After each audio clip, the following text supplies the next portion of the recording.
Hey everyone, welcome back to the Rebel Tribe podcast. Today's conversation is it's a little bit different, and honestly, it's a little bit personal.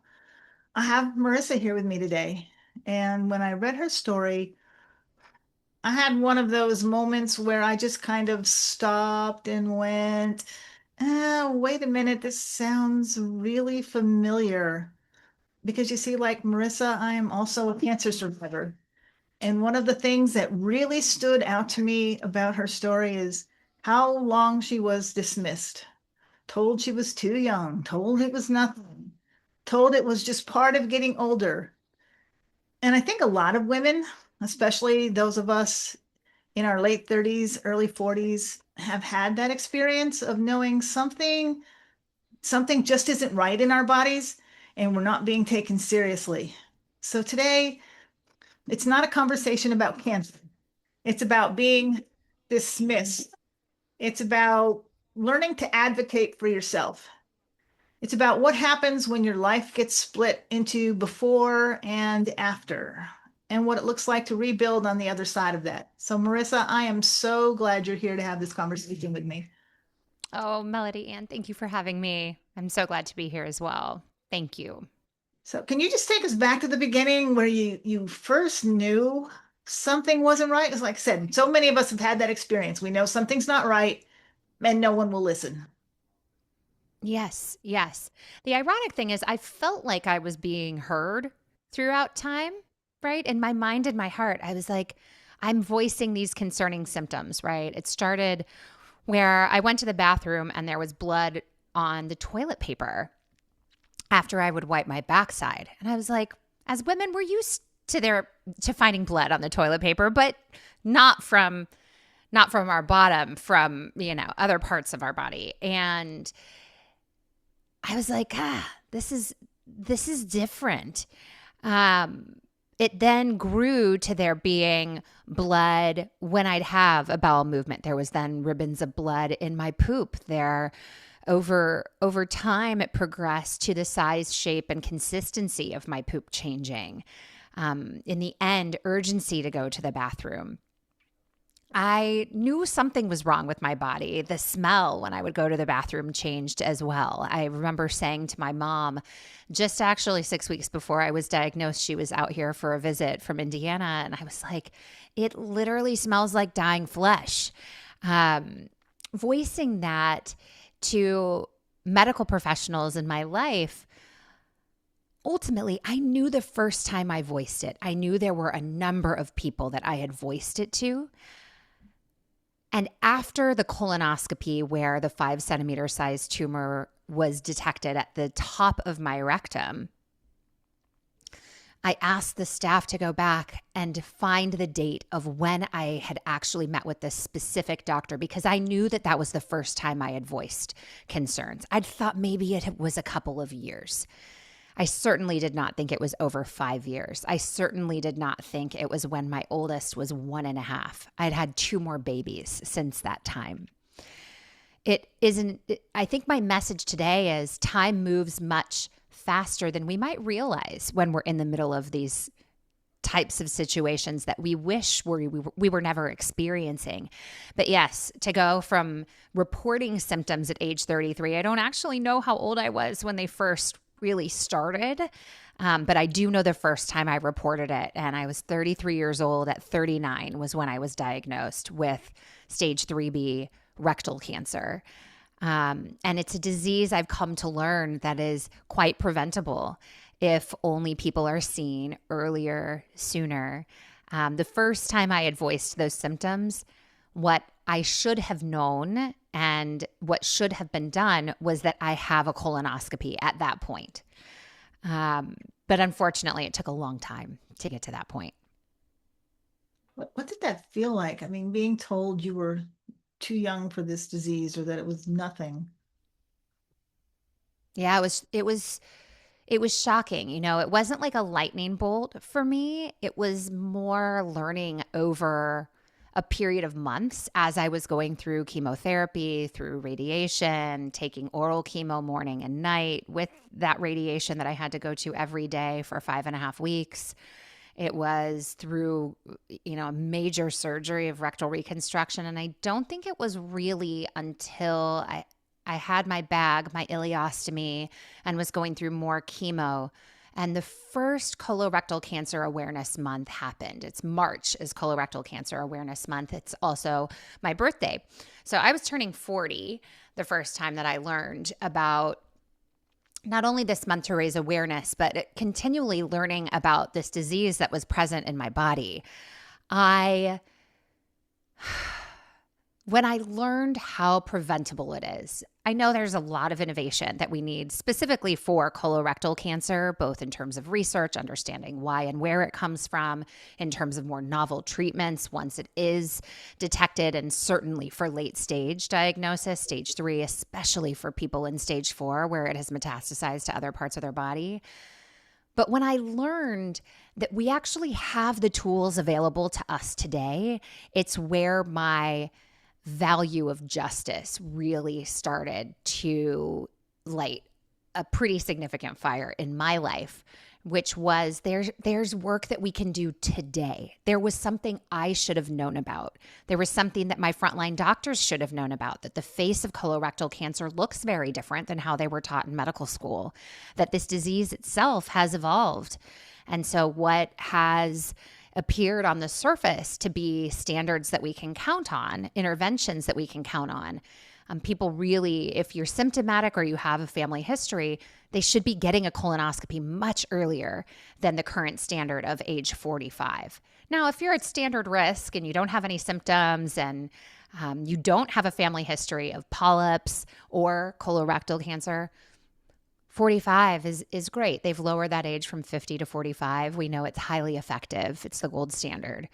But I didn't look like someone that should prompt a colonoscopy because I was energetic. I may have come across as being type A or having maybe unreasonable expectations about life after having children, how our bodies act and work. Unfortunately, those signals were what rang more true to my frontline physicians than the potential of earlier screening. And that is in the form of a colonoscopy in my case. Once you already have symptoms, you no longer are a candidate for non-invasive screening because those methods screen you into the colonoscopy. Mine was a straight shot, should have gone straight to colonoscopy. It could have been detected at the polyp or at least an earlier stage to be removed where not only the quality of life could be much different for me and the things I experience today, but for many, that's the life-saving intervention. And we're losing far too many people to this disease for, again, something that's preventable. That's why I really pivoted my life to not only sharing my story, which is very personal and according to some might be considered improper, talking about poop and butts and all other parts of our bodies here. But it's really important that we talk about these things and that we talk about them, with our parents, with our children, that we normalize these kind of conversations. So that's why I kind of started putting myself out there and sharing this story as a means to hopefully spare others from what I've experienced. Well, I'm very grateful that you did because, Thank you. as you said, we do not have these conversations and we need to. They need to become normal, and that's something we shy away from.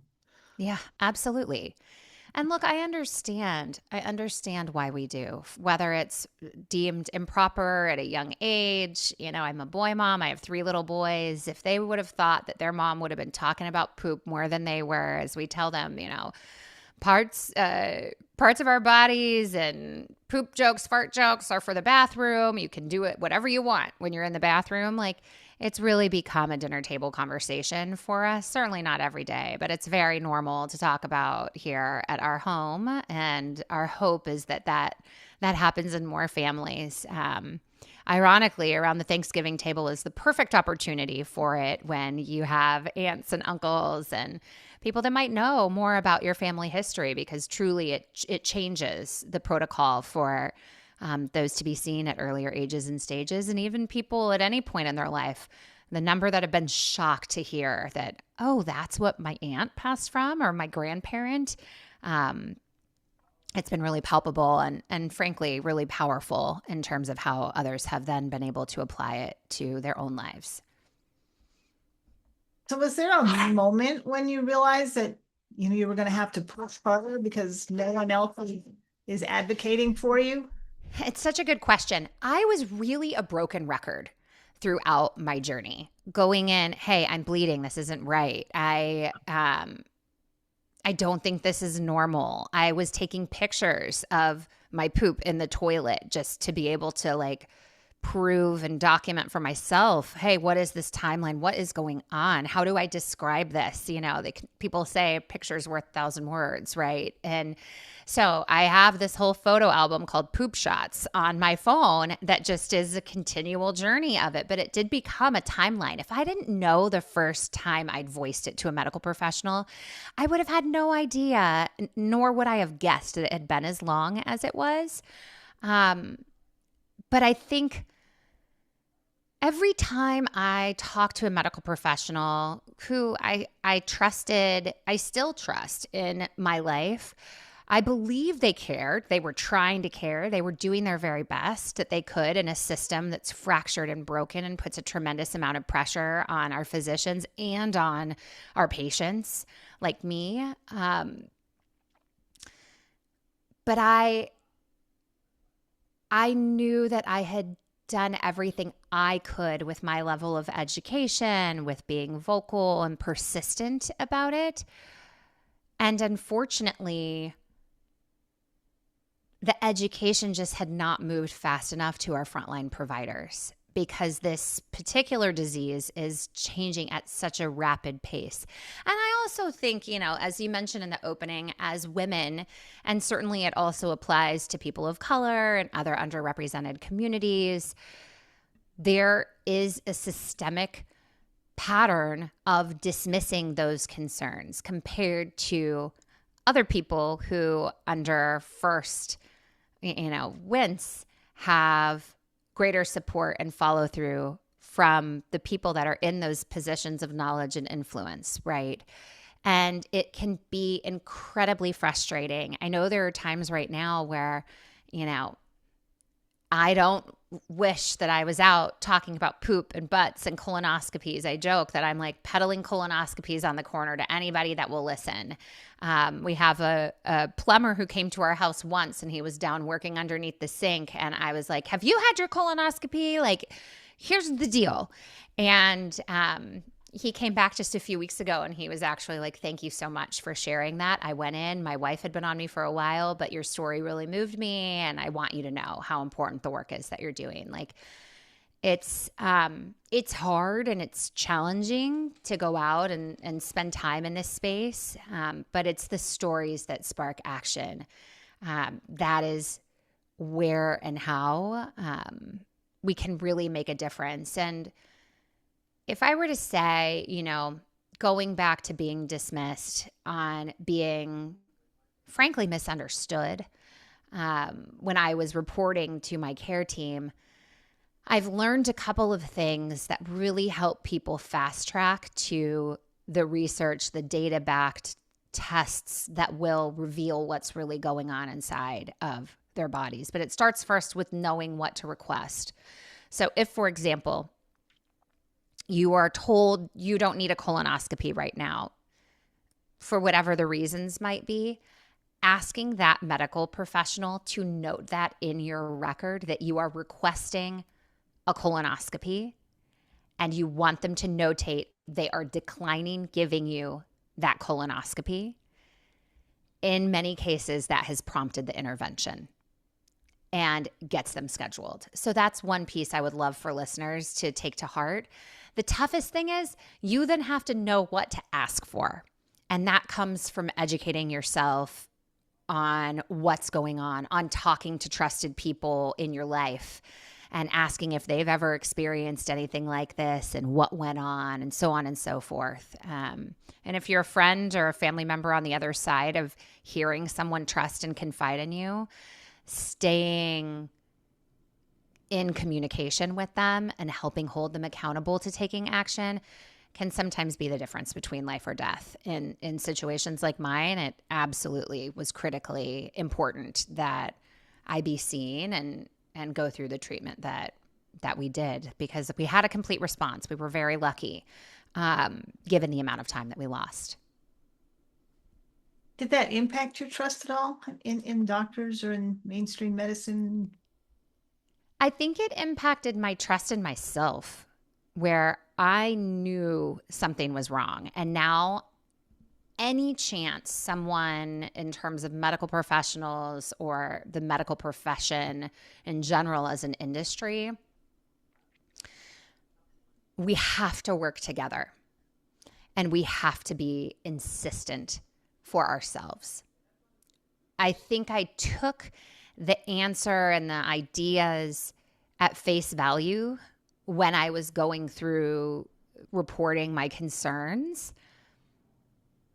And I think that's where it's really hard to discern between trust and then data and expertise that builds trust.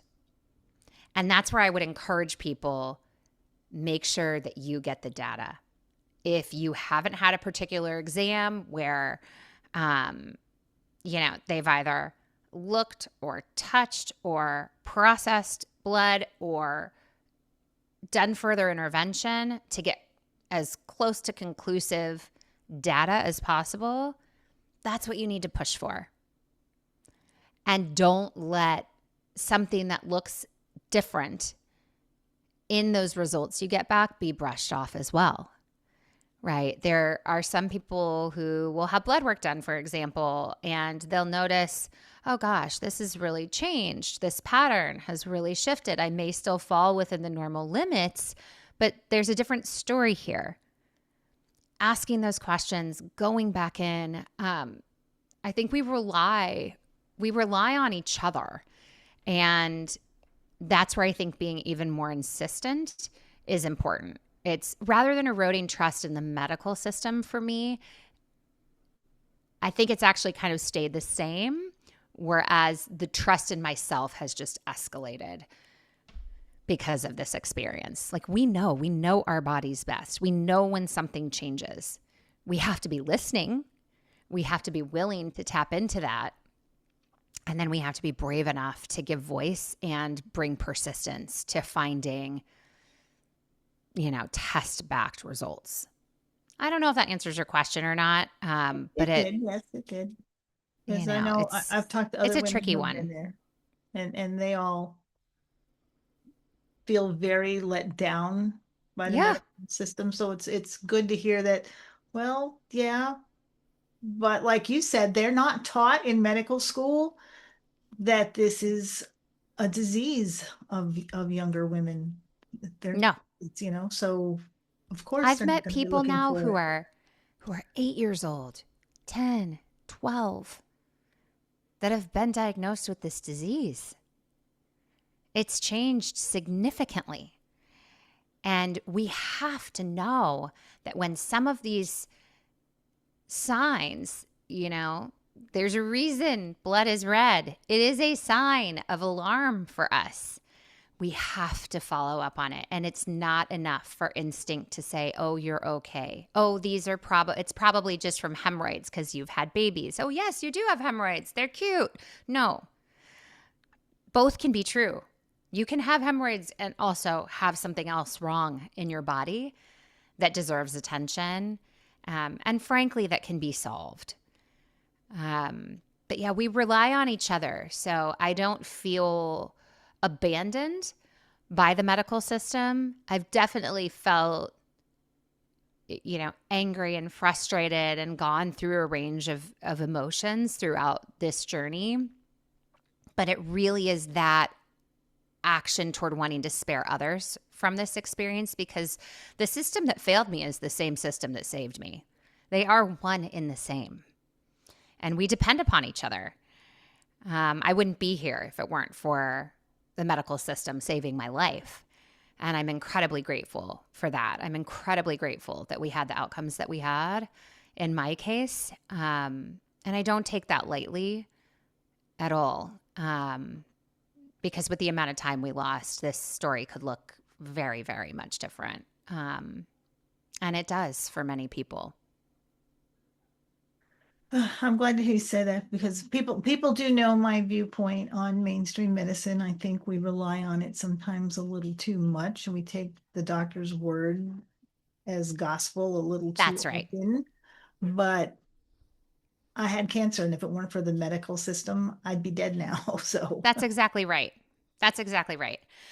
Um, I think what cancer has taught me is that these two polarizing um, views, emotions, realities, they can actually exist at the same time. It doesn't have to be an or, it's an and. I call it the and effect, right? I presented and looked like a healthy, fit, energetic, from perception in the world, like has it all together. Is that really real? No, it's not. We're all human. But when I walked into the office and for the 15 minutes that physician was with me and using all their signs and signals and education to understand, that's what was coming across more strongly than what was going on deep within my body. And both of those could be true. You can be fit, seemingly healthy, energetic, and have late stage cancer. They both can exist at the same time. The same on the frustration with the system and the dependence that we can't give up in these settings because when it comes to medicine, like our life literally depends on it. And to help our physicians do their very best in a system that is extremely broken, not just in the US, but around the world as well, it is incumbent upon us to take diligent notes, to come in with as much data as we can, and then also demand as much data back so that we can all work toward the best outcomes together rather than at odds with each other. And I think sometimes people can get really combative in an office visit, especially when you feel you're not being heard, especially when you feel that you've been failed, when you've not been taken seriously, when you feel dismissed. And that's where I would say if you feel that, you are not bound to one particular doctor. Go get a different doctor. And if that doctor doesn't listen to you as well, keep trying. It's like a good therapist. They're not all the same. They may all have the same profession and title, but they are not all the same, and you are not either. And so to be taken seriously and treated with respect and dignity and confidence in what you're sharing about your own body and what you're feeling and experiencing and what doesn't need to be your normal, it's incredibly important, but it can also be exhausting at the very same time. I had to laugh. I'm sorry, but it You're made me fine. think of a time when my a doctor actually noted in my medical records that I was argumentative and uncooperative. Yeah. If only we could write the same I said, back yes, about I them. was. Yeah. Because you I weren't mean, think listening. about it. Yeah. What happened for you? Well, this was nothing big. I was in a car accident. I mean, this wasn't even a big thing. I was in a car accident and I hurt my back. And when I went into the doctor, because it was a lot of pain, and his first thing was, well, people of your habitus, which like like I don't know what that word means. Thank you. I do. People of my habitus are prone to back trouble. And I said, no, I have had no back trouble until the car wreck. And then I stepped out of the car and instantly collapsed to the ground in pain. So I don't think it has anything to do with my habitus. I think it has to do with the car accident. Thank you. And then he was, well, I'm just going to throw some pills at you and send you on your way. And I said, that doesn't fix the problem. There is a Correct. problem with my back. All you're going to do with it is mask it with a narcotic. Correct. I don't want that. I want it fixed. He Yep. said, well, what would you like me to do? You're the doctor. You tell me. Correct. What are you going to do? So Correct. finally, he sent me to physical therapy, which fixed my problem. But yeah, because I wouldn't take the pills and go away like a good little overweight young lady. I was argumentative and uncooperative. I mean, if only we could write the same thing back in a way that can allow people to see, look, this is a physician that who knows what's going on in their life, right? That's not what we're there for. We're there for their care and their expertise. But yeah, I think, Band-Aids can only work so long.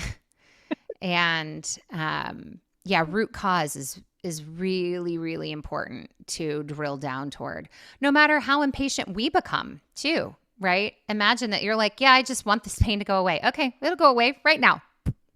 And then when your medicine wears off, and what are the ramifications of taking that medication and how it, how the effects on your body and how it goes over time, right? Like it's very different. It was I very. mean, I'll stay the course, but don't get me started on pelvic floor and women's health pre and postpartum, because that's a whole other space that. Tell me about that. Yes, we know. Yeah. Right? But like, how many of us as women can't dance on a dance floor at a wedding, can't certainly jump on a trampoline, or laugh, sneeze, or if you're surprised by something that happens, now all of a sudden, you're like, well, now I have to change my pants too. That's not normal. It's not okay. It's not something we should be settling for. And frankly, it is preventable. So part B, look up pelvic floor physical therapy if you hear it here. We're not going to say anything else, but that's our Easter egg for you. So what was that moment like when everything shifted from maybe to, ooh, this is real? Yeah. It's like a slow playing movie. It happened for me, of course, coming out of being loopy and anesthesia, coming out of the colonoscopy. And I want to be incredibly, what's the word? Graceful, delicate, conscious of what I say next, because I think there are a lot of preconceived notions for people who've never had a colonoscopy before. There's a lot of myths. There's a lot of realities about getting a colonoscopy, but I promise everything you've heard is not even a sliver as bad as having colorectal cancer and going through the treatment. So to answer your question directly, it was validating, but validating in the worst way. Like finding something in the colonoscopy, like I knew something was wrong. I knew it was only growing more and more wrong. I just didn't know what. And I did not think it was going to be cancer. I did not think that.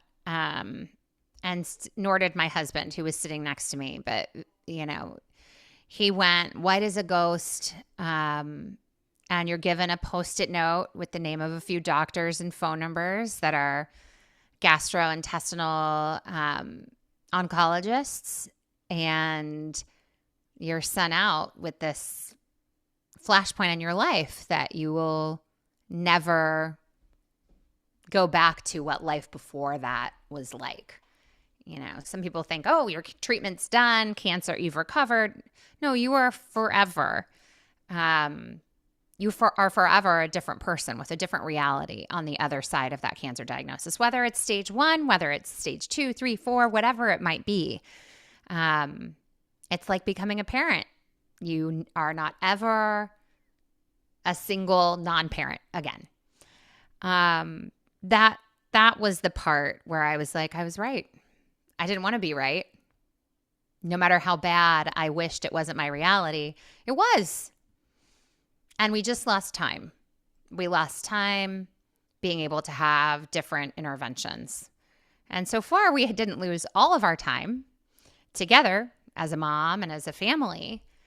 But, we live in the reality that getting to become a grandparent, getting to see our kids graduate high school, all of those things, they are not guarantees, frankly, for any of us.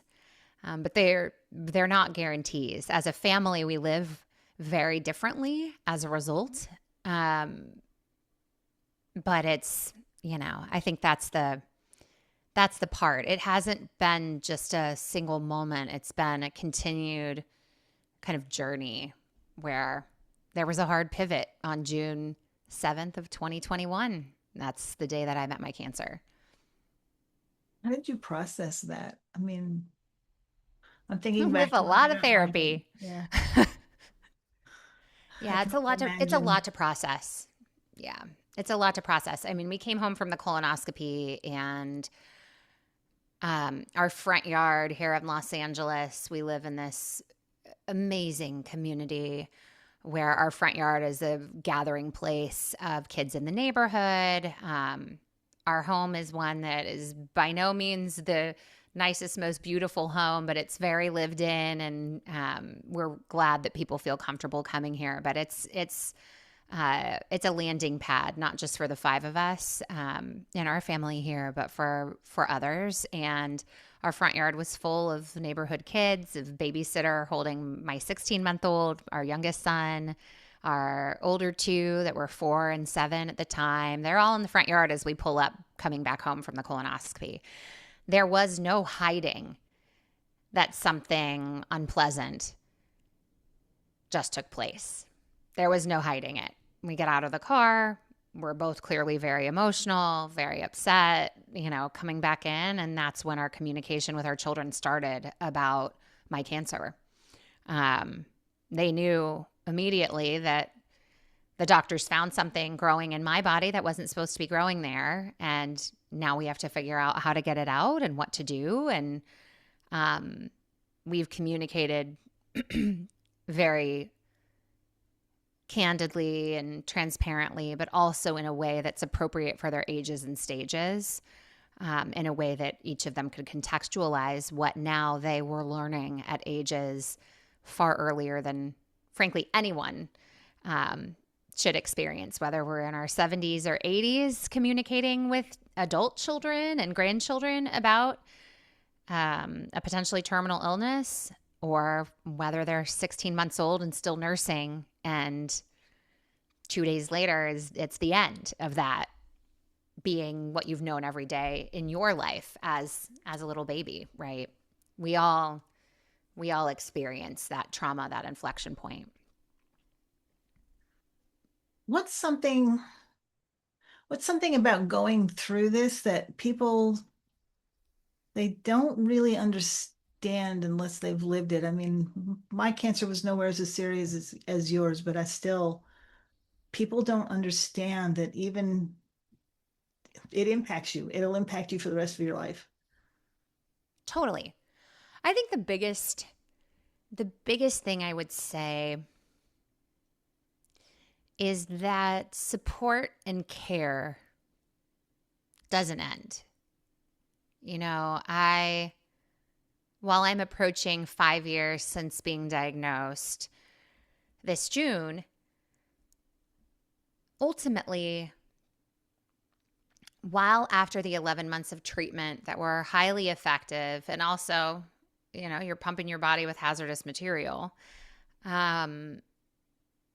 it worked, but it's not over. I think everyone, at least this is my perception, everyone around sort of took this deep breath and was like, oh, thank God. Like, when I get a text from Marisa, or if there's an update from Caring Bridge, it isn't potentially like life-threatening hard pivot. Like, we made it through this.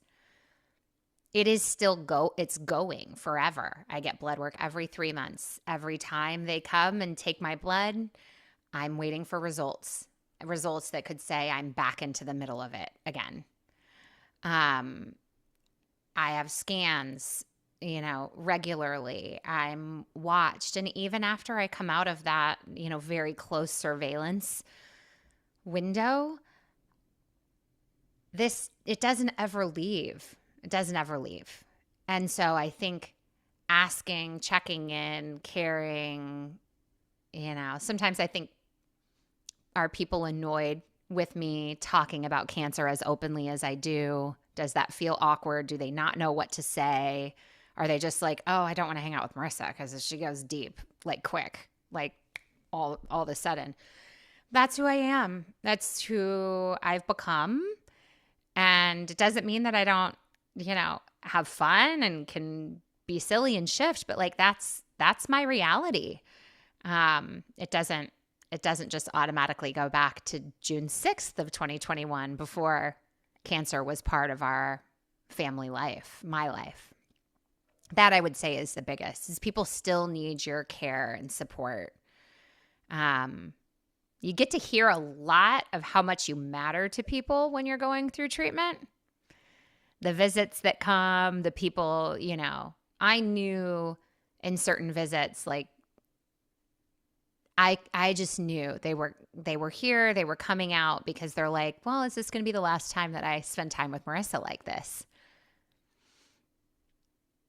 And really, anytime we're with people can very easily be that. We don't know. You mentioned having a car accident. There are things that happen all the time. Like there's no guarantee. So it's really like, how do we live in the present? What is our life approach and how does our lifestyle morph around that? We get the choice every single day, believe it or not. We get the choice. How do we want to live? How do we want to show up? Do we want to be glass half full or empty? Do we want to vocalize when we walk past someone and think they look fabulous in what they're wearing, or if they look like they're having a hard time? Like, do we just pass by, or do we see that and recognize and say, like, it looks like you're having a hard time, but like, hang in there, it'll get better? How do we choose to show up? Cancer brings that pretty present, Yeah.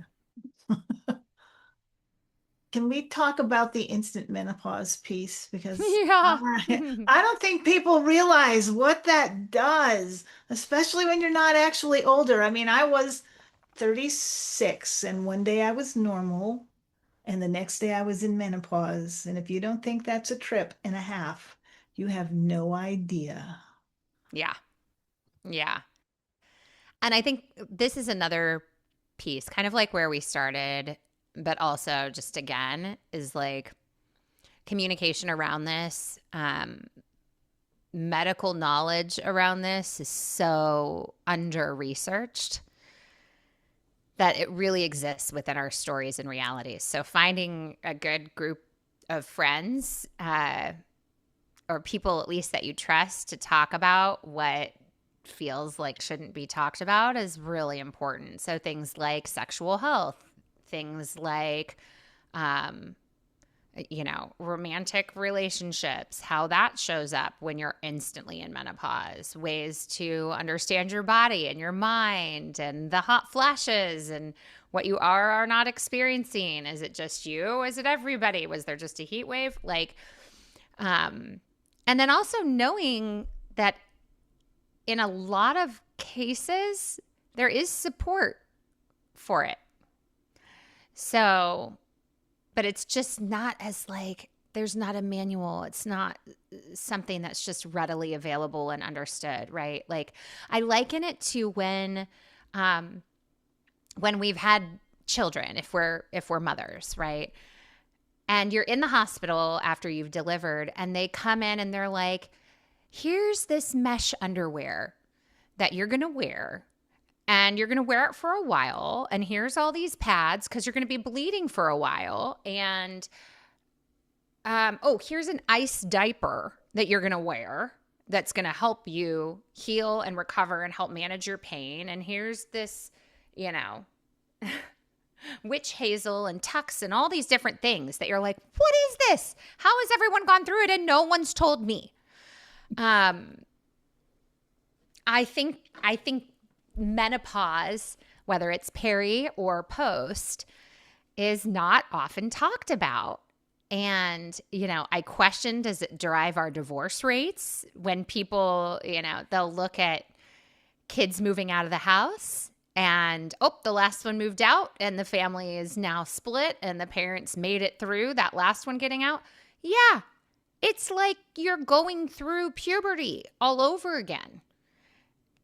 Yet we have all these people that depend on us where the teenagers yeah, we know they're going to get acne and we know they're going to be moody. And yes, we need to talk to them because their bodies are going to be able to start making babies and all these different things that we know, we talk about. We don't talk about the menopause part and being thrust into it overnight. And I was still going through chemo at the same time. Yeah, it was a lot. It was a lot to manage. It still is, trying to figure out with hormone replacement therapy and then really manage the different risks of things from, like you at 36, me at 39, from our bone health, our heart health, brain, all these things that our hormones do to protect our bodies. What the light switch, the faucet, it just got flipped and turned off. So yeah, it's complicated.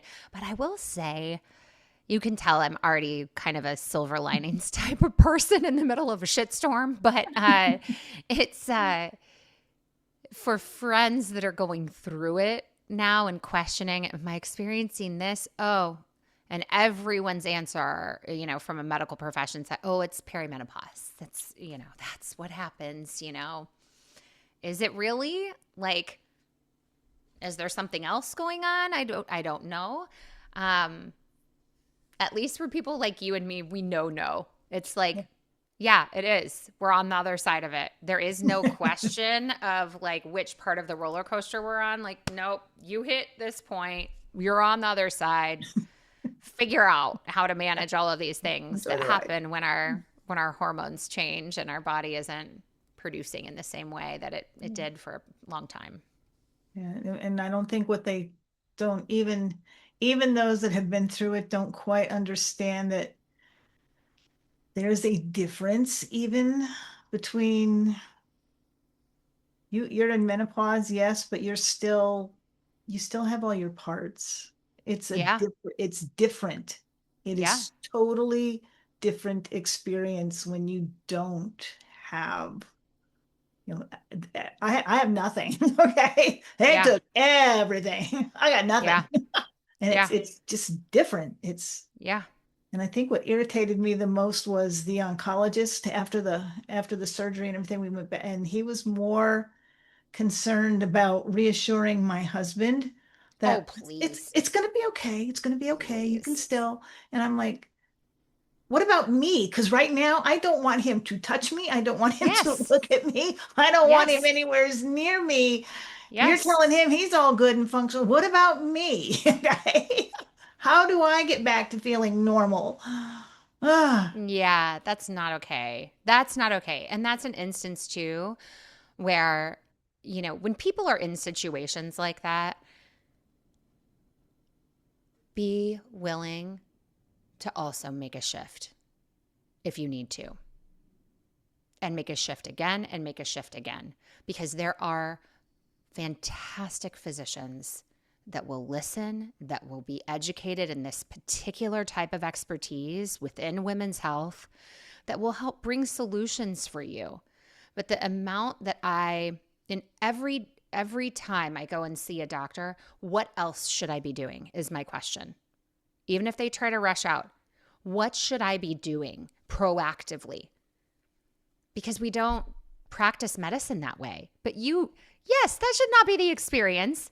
I got to tell you, it was that, just since we're getting candid about this. So when my radiation went, and just before, we were in with a radiologist that was covering for mine. She was out on maternity leave. So we have a different radiologist, and he was newer into practicing.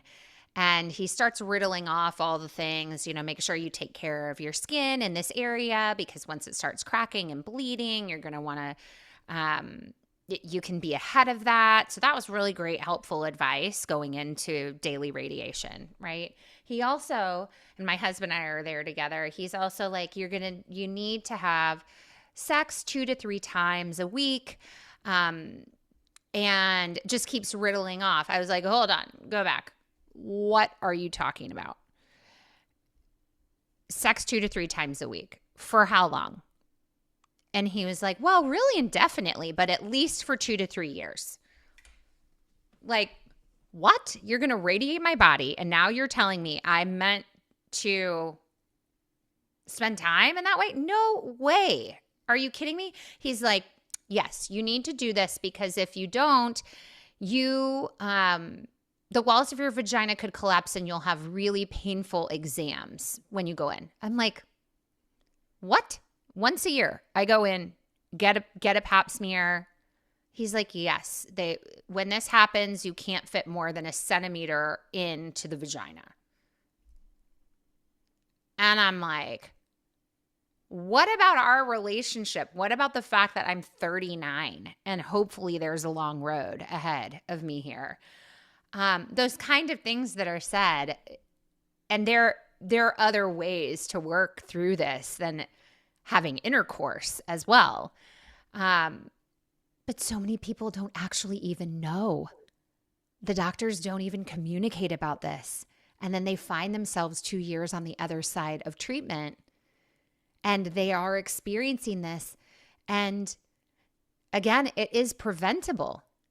But, you should have heard us. We have a close group of friends that have been by our sides through it. When we came home, we're like, we got another doozy of a story for you guys. And, they're high-fiving my husband, who is incredibly sensitive and caring and all the things. Like he's been by my side through all of it. And they're joking. He's like, I don't know, Marissa, I heard 4 to 5 times a week. I don't know about 2 to 3. And then the women, all their jaws are just on the table. I'm like, yeah. Can you imagine? Can you even imagine what this is?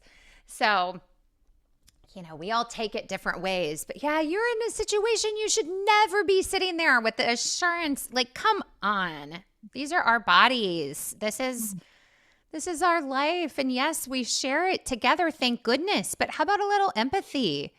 The same from our partners as we're going through it.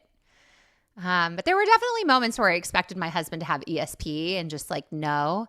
And thank God I have an amazing therapist who's like, did you talk to Josh about it? No, I haven't yet. Well, every time you talk to Josh, he listens and understands. So talk to Josh, tell him. And lo and behold, every single time, we've got to just, it takes communicating at a different level. And it also takes for our partners receiving on a different level and helping be direct and say, like, I need something different from you right now. Like, I really need something different from you, even if our physicians aren't taking us there. Yeah, mine did not prepare me for anything. See? At all. And that's not fair. I have the most understanding husband, and we did make it, but it was dicey there for a while, I admit. Yeah. It's hard. It's really, really hard on all levels, including on an intimacy level. And our minds and our hearts and our bodies are so connected that if we're blocked here and here, like, how are we possibly going to be great partners in terms of our sexual relationship together? It's really, really hard. And I think probably more than we expect, like, guys want to understand that too. We have to give them a little bit of credit and then call them on their crap if they're not, they're not meeting us there. I don't know. It's hard though. It's really, really hard. And this is where like good friends and family and people that are there and listen and help encourage and keep you accountable. It's just so, so important. So at what point did you decide that you were going to be one of those voices? When did you decide that you were going to actually use your voice around all of this? Yeah, that's a good question.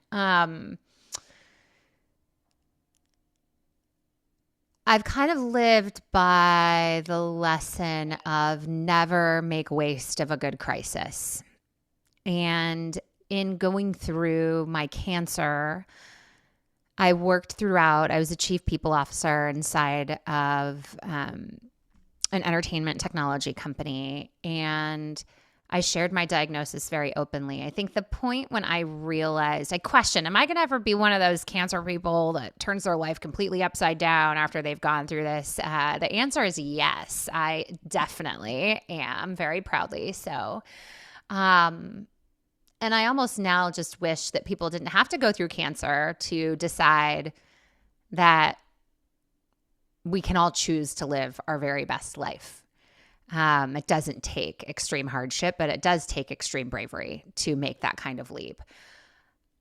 Let me go back to working and what really prompted this major shift for me.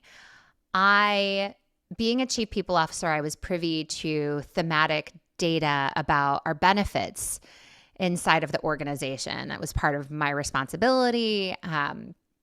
Reporting out to our board, so on and so forth, on the health of the organization through the lens of people strategy. And we saw two really important things that the data indicated in our workforce. One, we saw an inflection point where people took their preventative health more seriously. And not just more seriously, they took action. So we saw that for our workforce and their eligible dependents, that they were getting more preventative well visits. They were getting more mammography, prostate, and colonoscopy checks. And then anecdotally, we also saw our workforce communicating more openly and transparently about things that they were going through. And what it told me was that stories spark action. My sharing my story, working alongside people, them knowing who I was, what I stood for, how I showed up, how the organization supported me through, and what the organizational and personal values were throughout that journey. It prompted change in our workforce. We then also started outpacing industry norms in terms of what our healthcare usage data was indicating. And it prompted in me this question of, I'm spending a disproportionate amount of time on this very contained population inside of the organization. Very important, a group of individuals and a business mission that I care deeply about. But if I were to expand my focus outside of those walls, if you will, what would happen? And during that time, I knew that there were a couple people, starting first with my sister, but I knew that there were a couple people who knew of my experience, took action in their life, and that in their words, they credit it being life-saving intervention. My sister had precancerous polyps detected and removed. And her first words were like, Marissa, you saved my life. I had no symptoms. I would have never gone in. It wouldn't have been until 9 years passed before I would have been eligible for a standard screening. We didn't have family history, like so on and so forth. And we now have had that story play out for just over 60 individuals, not just that have been seen, not just that have had polyps detected and removed, but that have had confirmed precancerous polyps. And so in a time where, frankly, the only thing that we can't ever buy more of is time, I feel deeply called to be spending mine working to raise awareness that actually gives people more time in their lives with the people they love and care about, with the work that they're doing that, they're deeply passionate about, again, for a disease that is preventative. So that was really it for me. And since launching Be Seen, we started a movement that's turned to be a foundation as well, a formal 501c3. We've seen life-changing benefit to the people that we've been fortunate enough to cross paths with. And I just hope that we can reach more. We're an entirely volunteer-led organization, and we're using story. We're using different modalities in the form of media and music and art and community building to really connect people to this disease specifically, but also to what you opened with, the importance of self-advocacy. And that doesn't just get contained in the space of colorectal cancer. That's just my story. So whether it comes down to our mental health, our heart health, our our women's health, frankly, it really is a message of, be your own advocate and be seen in those moments that matter most. And our focus is in the medical space. In this chapter that is mine, that's in a deeply personal way, but our dreams are to be able to expand to other forms of cancer, to other settings in which, people need to have at least a cursory understanding of what might be going on in their bodies to be able to advocate effectively for what they're experiencing. What does that look like for you now? I mean, in real life, like I understand you've created Be Seen, and I really want to talk about that, but what does it look like, not just the movement, but day to day? Yeah. And do you mean like as a parent, as a wife, as life or organization? Like what? As all of it. I mean, I can't imagine. I do encourage women, don't, don't put off your regular exams, go, because that is what saved my life. I was Yes. not going to go. I had a history of atypical cells. I was like, yeah, okay. Yes. It's I know. time. I'm busy. I know what they're going to find. I don't have time for this nonsense today. And a friend of mine was like, "No, you need to not put this off. You need to go."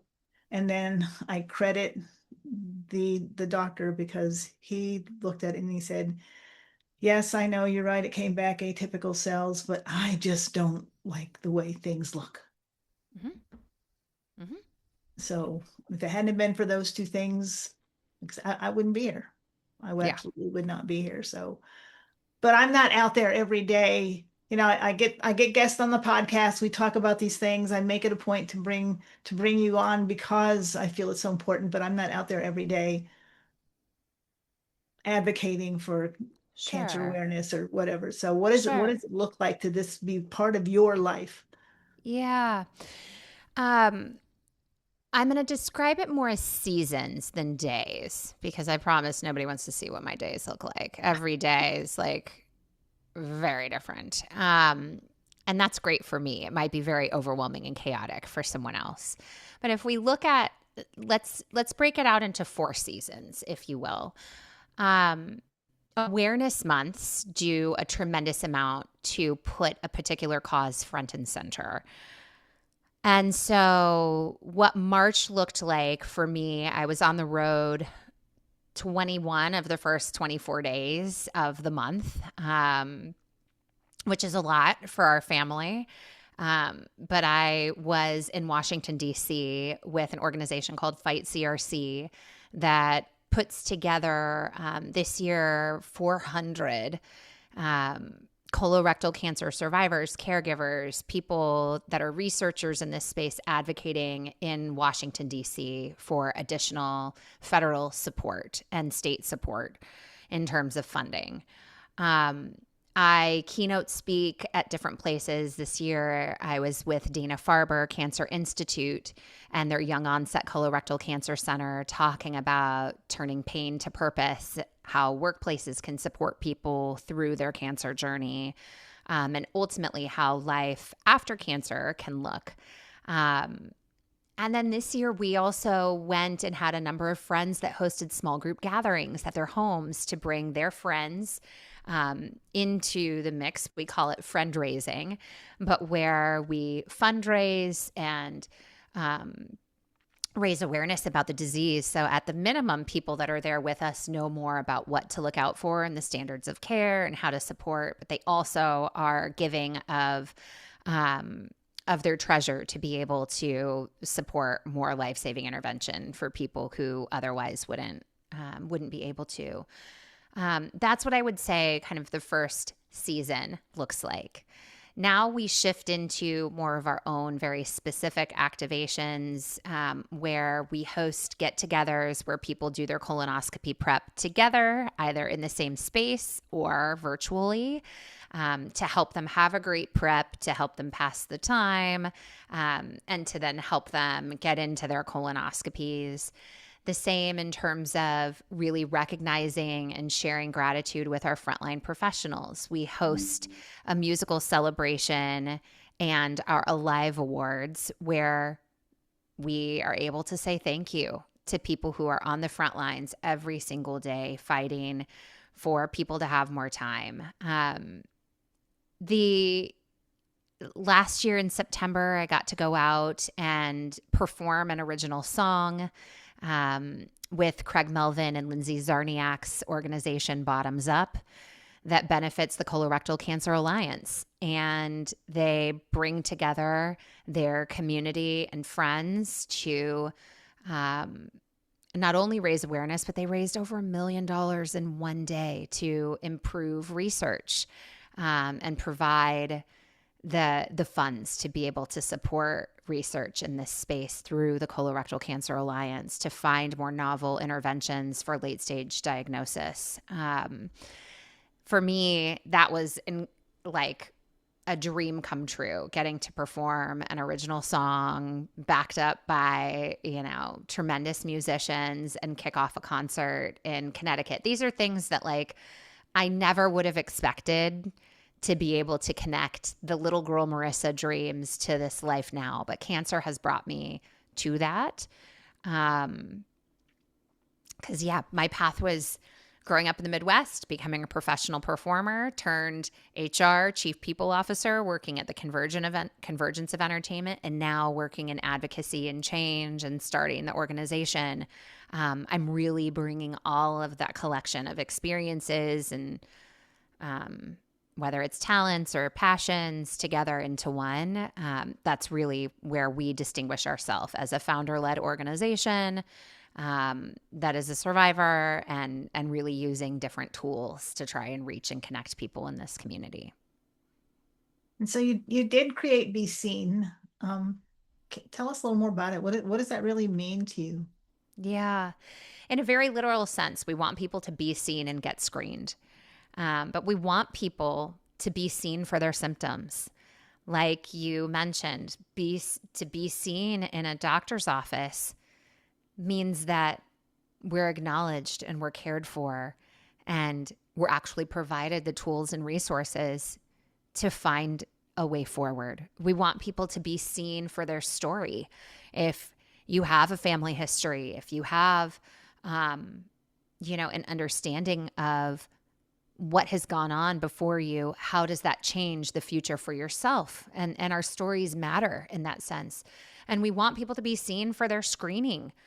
We want people to know that it really matters. So in a very literal sense, we want people to literally be seen. In a much more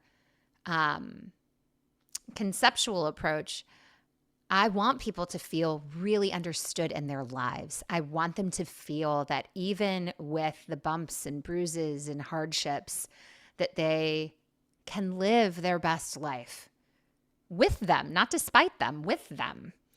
And that it can allow you to live and do things and treasure things in a way that's far different than you ever could have imagined. And that is possible. That's possible for any of us without having cancer, without having hardship. Those of us that experience those moments where we see that life or death can come very differently than we may think about or expect, we just get there a lot faster, I think. I think that's why that question of like, am I going to have my cancer pivot came through my mind. We see people that do that. It's a bit more rare where we see people that just of their own choice in life say, yeah, nope, I'm gonna make a hard pivot, or I'm gonna do things really differently. But no matter what we do, believe it or not, we do all have that choice that we can make in our lives. But it didn't come without a lot of thought and deliberation and fear and challenge to be able to get to that point. So right now, I feel that I'm truly seen in my life. I feel I'm truly living entirely on my purpose, on the calling that I was meant to live from a very young age. I have realized it. I am realizing it every single day and making it reality. And I'm really excited about the possibilities of what lies ahead in my life, but also for what we'll do as an organization. I know we've only just begun scratching the surface on it, but if it all went away tomorrow, I'm incredibly grateful for the opportunity to have been able to touch people's lives in this way. And in return, I've, um, I've done far more than I ever could have imagined. And okay, I know I'm going to go there. Okay. We have to I'll talk go about wherever you this. want to We, go. we Let's have go to talk wherever you about want to go. this. We have to talk about this. What is it? What is a poop party? Because I feel like we really Ah, need to normalize this. Okay. We really need to normalize this conversation a whole lot more. So, what is a poop party? so funny. So funny. So, a poop party, kind of like be seen, is literal in what we're talking about here. So, a poop party is, we all know that to go through a colonoscopy, we have to get prepped, which means we have to clean out this lovely GI tract that holds the poop in our bodies. And whether you think you're having normal bowel movements or not, doing this prep or this cleanse, if you will, um, is incredibly important because let's just get to the facts. If you go in for a colonoscopy and you haven't done an effective prep, it's like asking your gastroenterologist to search through the ground of murky mud to try and find poppy seeds. Like, it's not going to happen. So, we have to have a really effective prep. And once you start your prep, it becomes a matter of passing time. And so at a poop party, when we do it together in person, we pull in VIP trailers that have air conditioning and they are smell proof, sound proof, VIP bathrooms that it's just yours. You know, your family can be really excited. They don't even get to share in the experience with you. But we all start drinking our prep and cheers into it. And then we have different activities that we do. We have an art docent that teaches painting. It's all like booty inspired. You wouldn't really know if you didn't know, but like peaches and still life that is all on brand and on theme, but you got to know what you're looking at. We play trivia. We watch a screening of a film called Andre is an Idiot that is about colon cancer gone undetected and really facing mortality and living with a sense of self and of truth and honesty that Andre Riccardi lived his final days through after getting a stage 4 colon cancer diagnosis at 52 after not getting his colonoscopy in advance of that. People go home, go to sleep, come back, get in the party bus, and head to their colonoscopies. And I got to tell you, they all get them at the same center, and we're back there in hospital gowns and gurneys, high-fiving, rolling around. How many polyps do you think you're going to have?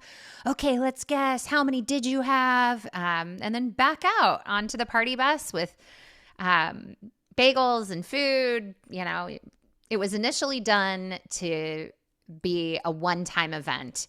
I just wanted to show rather than tell all of the myths that we would hear people talking about, that colonoscopies are only for men or prep has to be terrible and, you know, a range of other myths that are just not true. But it was such a blast that it's become one of our programmatic pillars for the organization to host these poop parties, whether in a virtual sense or whether in person. But yeah, we invite people to host them at their homes if they'd like to. We can help arrange that and provide guidance and resources as well. But yeah, again, things I never thought my life would hold that I would be doing. But we've seen a lot of people say, okay, yeah, I'll do it. And it gives a good firm like deadline. If you want to participate, it's happening at X time. So they get scheduled.